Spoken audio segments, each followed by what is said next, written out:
Hello student. Question number 12 आपका है, कह रहा है समांतर श्रेणी ईपी 374 का 20वां पद। 20वां पद का मतलब है A20 और फार्मूला आपको याद होगा A20 मतलब E प्लस 19D। EN का फार्मूला जब लगाएंगे तो E20 क्या होगा, E प्लस 19। तो चलिए सॉल्व करके देखते हैं कि A, B, C और D में से कौन सा ऑप्शन सही है। क्वेश्चन में जो आपका AP दिया था 374 का 20वां पद निकालना है। तो आप जानते हैं ये जो एपी के टर्म्स हैं उसे A1, A2, A3, A4 इस तरीके से रिप्रेजेंट किया जाता है। तो 10 आपका A1 हो जाएगा, 7 A2 हो जाएगा, 4 A3 हो जाएगा।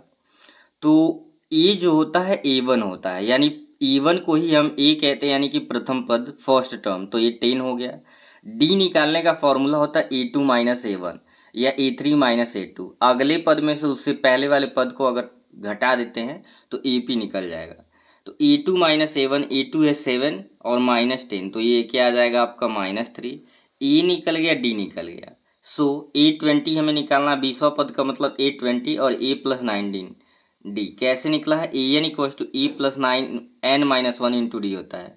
ठीक है, तो N जब 20 रखेंगे तो 20 में से घटाएंगे 19, इस तरीके से E आता है। ठीक है, अब E20 is equals to E की वैल्यू आप देखें, अगर E की वैल्यू यहाँ पे 10 है तो रख देते हैं, प्लस 19 इंटू डी की वैल्यू माइनस क्या है 3 है।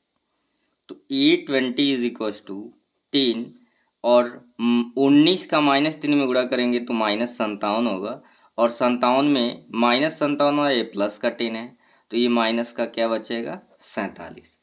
और आप देखें तो जो ऑप्शन ए था वो था -47। तो इस तरह के क्वेश्चन को ऐसे सॉल्व करते हैं। Thank you.